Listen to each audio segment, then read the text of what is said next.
Hi everyone, I'm Cindy Martin and I hope you're enjoying the Sixnay virtual summer camp. I'm going to practice safe distancing and removing my face mask so that you can hear me better.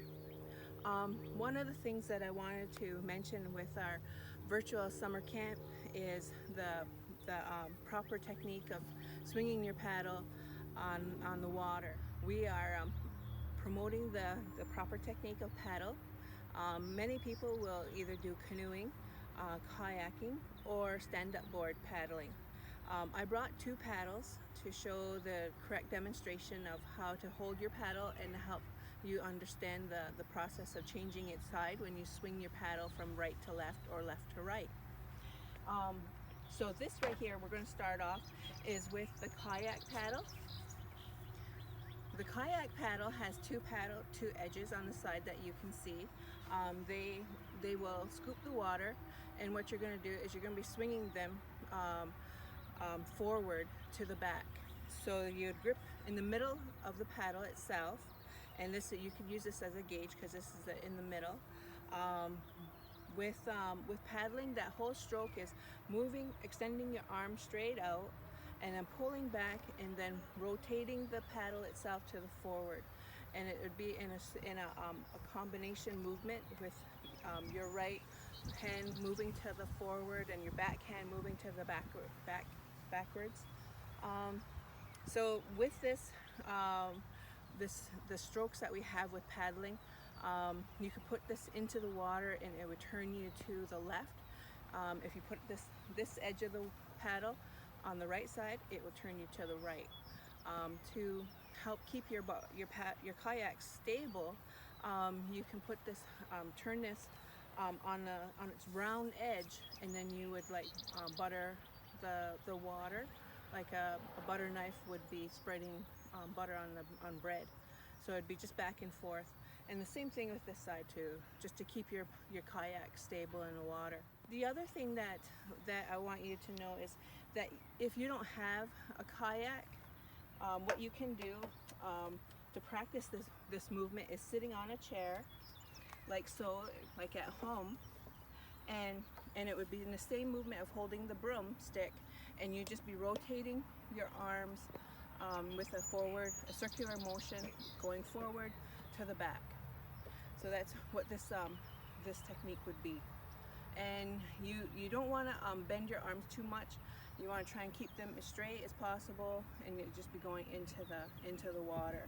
And you're going to be utilizing your back muscles and your core muscles to keep your body stable in the boat.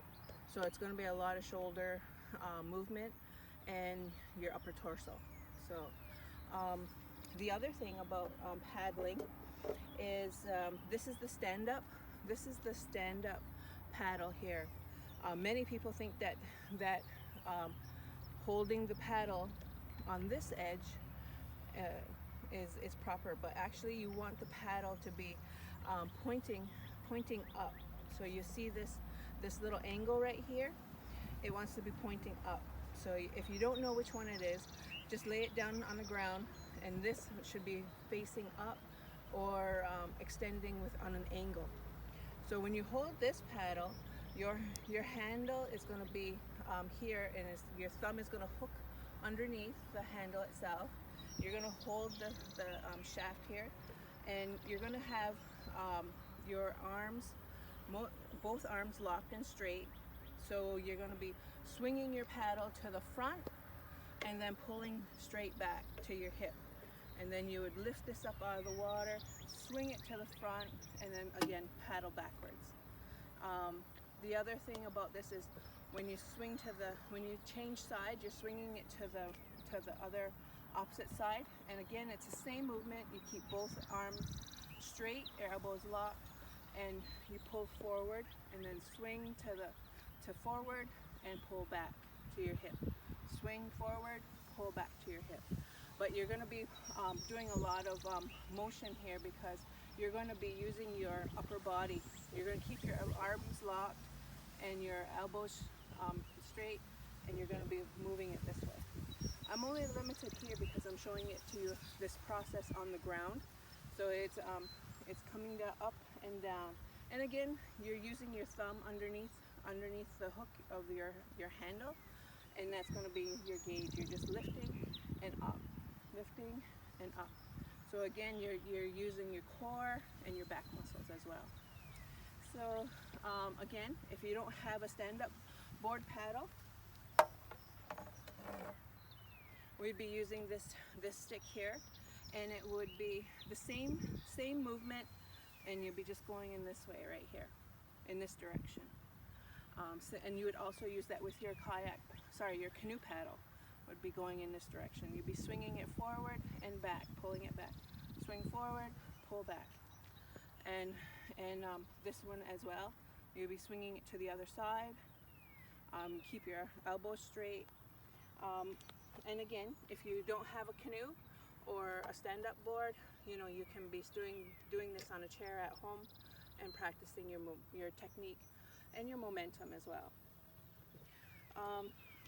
One other thing that I wanted to mention is a lot of people don't know how to size their stand-up board paddle, and so what they would do is that you would extend this little lever here, and you would raise your arm up, and it would place over the underneath your wrist, and that would give you the gauge as to how high your paddle should be when you're paddling with a stand-up paddle. Okay, so just always remember, you're going to adjust the height, and you want to aim to reach just above your head, and the bottom of the handle goes underneath your wrist, and that's the length of your paddle. So thanks for listening, and I hope to see you on the water. Don't forget your life jacket and your sunscreen and sunglasses when you're on the water. Keep hydrated and have a great summer.